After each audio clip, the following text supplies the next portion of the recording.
points only behind Gibraltar. Can I just please thank those players who have already signed the book? Thank you very much indeed.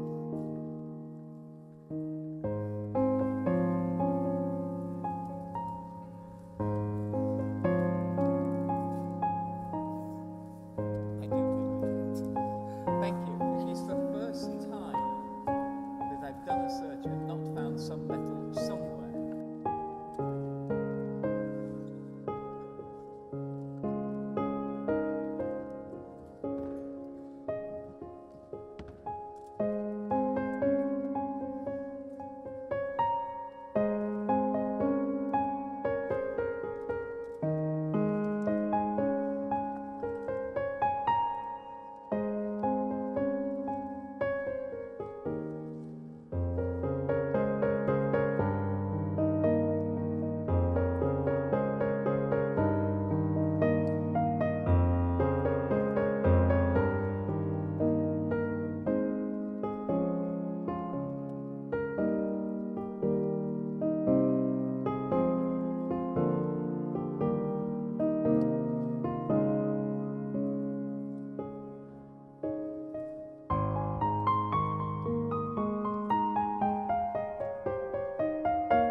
here with Azerbaijani Grandmaster Arkady Naidish, the second player to go 2-0 after a win today. He chose the King's Indian attack setup against the French defense. Were you channeling Fischer? How familiar are you with his games in that opening? Actually, it didn't came from the French. I started the game with first knight f3. My opponent is a German guy, and they are usually very well prepared. Actually, I have chosen that opening more just to have a game than rather that I prepared something very deep. Of course, playing this opening, there are some legends like Nepomniachtchi, who likes it very much with white, Svidler, watched a couple of games. Actually, it's a very tricky opening. I think I managed to get a very playable position after the opening. It was an interesting game, and actually he thought very long at some moment, and I think he didn't find the best resources, and basically I went through. On the live broadcast, they don't use a computer engine, and they were a little critical of you giving away this C2 pawn. It's basically an all-or-nothing thing. Did you have everything worked out, or was it a little bit intuitive in giving away this pawn? I think I even had a couple of different possibilities to win. It's basically a direct win. Not only the knight take e6 is working, I think as well. Bishop f1 is strong as well, so I was quite confident that it's already winning for me. And you just got done playing the Olympiad, and you're living in Baku now, I assume, after the transfer. And was it more pressure to play the Olympiad in front of your home country? From chess point of view, of course, it was a disaster. We done very badly. It was, I think, it was very well organized. It was a great Olympiad. It was just so pity that we really been doing badly. And a lot of couples are playing here in the Isle of Man, and it's kind of a nice little retreat. Are you treating this, I'm not going to say less seriously, but is it kind of half holiday, half tournament for this event? I think it's a very serious tournament. It's greatly seeded. If you see the top 3 Americans taking part, you have basically 3 guys out of top 10 participating in an open tournament. My wife, she actually been the first to be here on the first edition. Last year we came already together as a couple. We liked it very much here in Isle of Man, and we want to definitely be back. So now we are back. We're happy to be here. It's a great event, a great venue. We're happy to be participants of it. Fantastic, and you are on pace to play perhaps one of those American players, depending on how things go later on, Grandmaster Arkady Naidish. And we're here with International Master Jovanka Hauska, one of the few English players to make their way over. Of course, she lives in Norway, but why aren't more English players here? It could be the timing. I mean, there aren't too many English juniors here because of the schools. And schools these days in the UK are very, very tough on taking leave of absence. But otherwise, I don't really know. There were lots last year, and it's a nice community, so I have no idea. Now, one topic we've been trying to figure out is, what is the Isle of Man? Some sort of crown dependency? What does that mean? All of the benefits, none of the taxes? Can you explain this? Yeah, you're putting me on the spot there. Well, as far as I know, it's like a little tax haven, independent of the UK. Maybe it's covered under international defence policy, but I don't know. They have their own government, and they have their own currency. I mean, they accept the UK pound, but yeah, that's not too much. I know they have cats, a special breed of cats, and some sharks. And I love your cats. Yeah, if you win a bunch of Manx pounds here, you better exchange them with the Manx before you leave. Yes, definitely. You'd better do that, because you don't get one-to-one. Some of the people were telling me they won some. This was the case in Gibraltar. They won some Gibraltar pounds, and they tried to change it in a UK bank, and they were told, it's not one-to-one. Now, as an American, this place feels very British. I mean, there's fish and chip shops everywhere, but, you know, since you don't live in the UK anymore, do you feel like you're coming home a little bit? Of course, you know, whenever I step foot in any form of like English speaking, so I feel like I'm at home. You know, the cliffs, the architecture, it feels British, it really does. It feels like coming home. The big topic in women's chess the last week, as you probably know, is that the Women's World Championship will be in Iran. I'm not sure, first of all, have you qualified? And secondly, will you play? Well, sadly, I didn't qualify. I didn't play in the European individuals for many years. But if I were playing, yeah, that's a tough question. I think, no, I probably wouldn't play. You know, I don't like being forced to do something. And I would actually love to go to Iran. I think it's a fascinating country. I've heard so much great things about it, but I don't like being forced to wear certain things. I can understand that. It's an ongoing topic of discussion. We will get more opinions from more of the female players here at the 2016 Chess.com Isle of Man International. Until next time, International Master Jovanka Hauska. Shardul, can you tell us more about your game today? Today it was Ragozin, and in the opening he misplayed and just got isolated queen pawn, and it was then minus for him. But later he made a lot of mistakes, and then it was clearly winning for me.